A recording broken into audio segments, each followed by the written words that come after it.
Hi family, let's read some more Winged Pharaoh. Sorry it's been a hot minute, but we're cozy over the holidays, so let's get into it. We're at chapter 11 now, which is called Seership. And again, this was written by Joan Grant back in 1913. It's by Ariel Press. If you want a copy, it's sold at all the used booksellers online. I think it may be out of print. Okay, chapter 11, Seership. Nea's wildcat never got tame, even after 2 years. He got a mate for it so it shouldn't be lonely, and had a special house built for it, which had a long run with grass and trees to make it feel natural. I don't know why Nea was so fond of it. He used to spend hours trying to teach it to be a reliable friend. He always fed it himself, and at last it seemed really pleased to see him and used to come up running to the gate when he called. But one day, for no reason except that it must have been feeling an especially bad temper, the wildcat gave him a terribly deep bite in the calf of his leg. Luckily, Certain was cleaning out the run at the time, and he drove it off with a rake.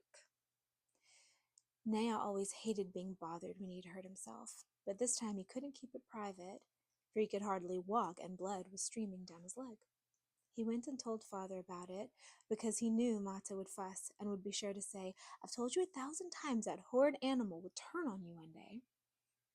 He didn't want to tell mother, because seeing us hurt always made her anxious, although she never said so. Father was perfect when you would hurt yourself. He made me feel as if we were two warriors comparing wounds after a battle, so even if I had fallen out of a tree from sheer clumsiness, I would pretend I'd been wounded in a chariot charge. We used to make up imaginary stories about what we had done in battle, and I got so interested that there was no need to be brave. When father saw Nea's leg, he sent for Talkheffer, who looked at it with the eyes of spirit. He said that a muscle was torn, but if it were healed twice a day, it would be well in about 15 days. Father didn't send for a healer priest, but he drove the life of Ta into Nea's wound himself. Then he put on an ointment and bandaged the leg with charged linen. Nea couldn't walk for several days. Ta Kefir used to look at his leg every morning to see how it was getting on, and he often stayed and talked to us. He was very understanding with children, although he had none of his own.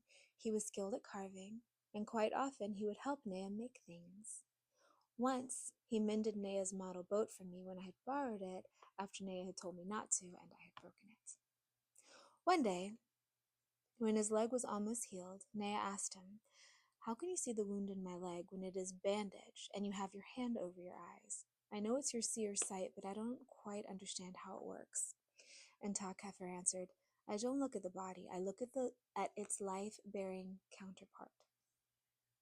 And I said, "You mean the Ka, the one that's written with two upstretched arms and a horizon?" Nea frowned at me for interrupting. Ta Kefir went on earth there is no stillness. Everything you can see has color and is reflecting rays of light. Some things throw the rays back faster than others do."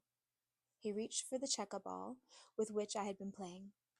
"Let us pretend that this ball is a ray of light and that the wall is the thing it is thrown against.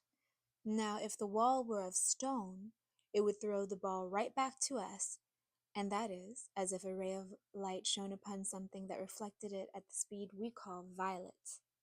For violet reflects light the fastest of all the colors.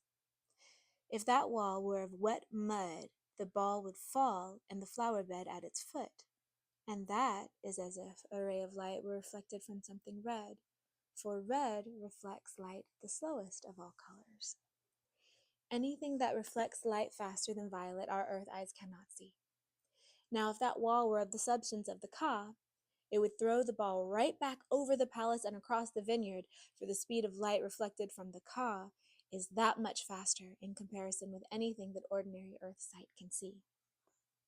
Now, when I am looking at a man's Ka with the eyes of the spirit, I cover my eyes with my hand, so that the slow light, which we know as color, is cut off, and then with my trained sight, I can look upon the swiftness of the Ka. and yet it seems to be still as a sleeping man, because my seer's sight travels at the same speed. Perhaps I am not explaining clearly what I mean.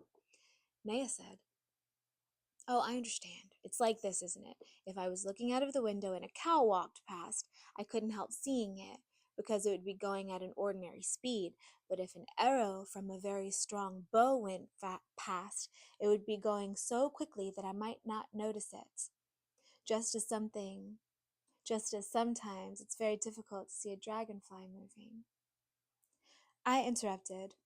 "If I'm looking through a doorway and a chariot gallops past, I can hardly see it because it's going so quickly. But if there are two people galloping in two chariots abreast, they can see each other as clearly as if they were both standing still. And a seer just travels at the same speed as whatever he is looking at." I think Talkefer was pleased I was so good at understanding things.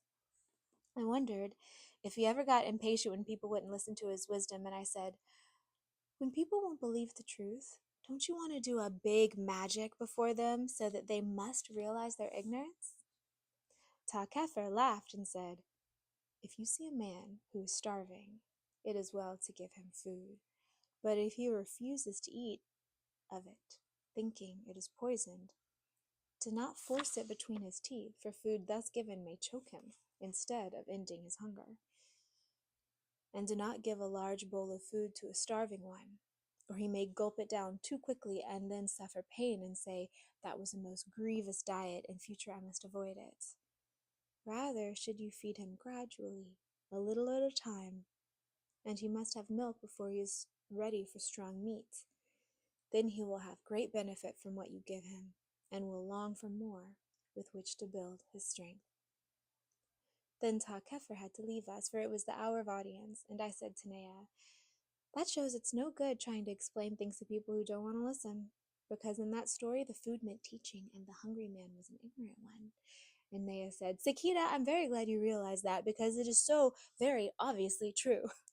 I thought he was being grand and teasing me, but I wasn't quite sure. So I said, "Let's go off and have a bathe." And so we did. That's chapter 11.